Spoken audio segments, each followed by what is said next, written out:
In this video, we're going to work on solving systems of equations by graphing. And a system of equations, we should probably start with that, is simply two or more equations that use two or more variables.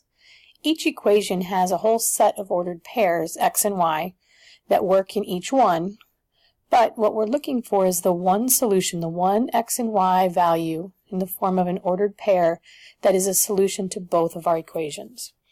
And when we graph them, when we solve a system of equations, what that looks like is where if we graph both of our lines, it's the point where the two lines intersect, right there in the middle, where the two lines cross. So that ordered pair, whatever that combination is going to be your solution. If, however, you end up with parallel lines, what that means is they never cross. They have the same slope, so since they don't cross, there's no solution. And if they end up being the exact same line, what that means is there are infinitely many solutions. So those are our three options. So we're going to try a few of these. Some of them we're going to put into slope-intercept form. Some of them we're going to use the x and y intercept. So this first one, 4x plus y equals 2, we are just going to rearrange that by subtracting the 4x from both sides. And what that gives us is y equals negative 4x plus 2. So if we come over onto our graph, find our y-intercept of positive 2, then go down 4 and right 1, down 4 and right 1, or we can go up 4 and left 1. Then we're going to draw our line through there. Then for our other one, the x minus y equals 3, we're going to use our x-intercept and our y-intercept. So the x-intercept would be 3. The y-intercept would be negative 3. So on the x-axis, we find positive 3. On the y-axis, we find negative 3. And then we draw a line through them. And the two lines intersect or cross. So the coordinates of that is our x and our y. So the x-coordinate would be 1, and the y-coordinate would be negative 2. And if we put those into either of our two equations, they should end up working out. So 4 times 1 is 4, plus negative 2 makes 2, and 1 minus negative 2 makes 3. So that x and y does in fact work for both. Our second one, and we graph the first line. Again, we have y equals negative 4x, but this time it's minus 2.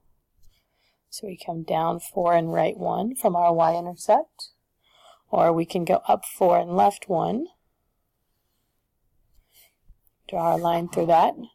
If we use our x-intercept and our y-intercept in the other one, then our x-intercept would be negative 2. In the negative 6x minus 3y equals positive 12. Cover up your x, so negative 6x would equal 12. So x would be negative 2. That's our x-intercept. And then the y-intercept, if we cover up the y, that would give us negative 3y equals 12.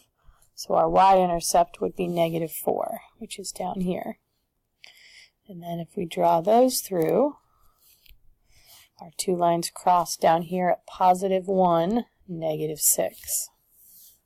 So that's the x and y that works in both. They both share that same xy combination. All right, let's try these last two examples.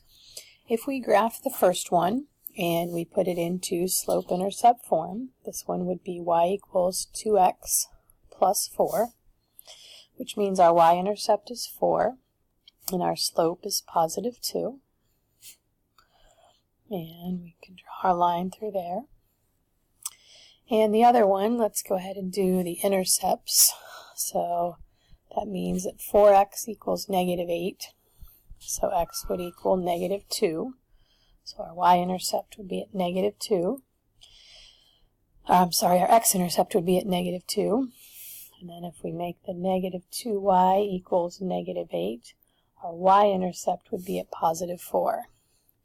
You can see that if we graph those, they end up with having the same exact line, which means all of the points on that line work, so there are infinite solutions.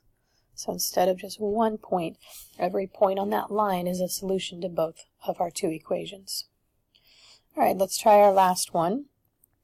If we have negative 2x plus 4y equals 8, that means our x-intercept, we do our negative 2x equals 8, our x-intercept would be negative 4. And our y-intercept, we would have 4y equaling 8, so our y-intercept would be 2.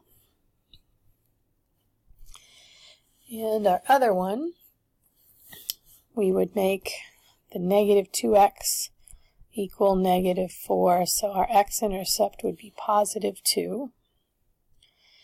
And our y-intercept would be negative 1. And you can see that the slope of each one of those two lines is 1/2. So our two lines are parallel because they have the same slope. They are never going to cross, so this one means there are no solutions. So if you end up with the exact same line, every point on those two lines is a solution. So there's infinite solutions. If they are running parallel to each other and they're never going to cross, then there are no solutions.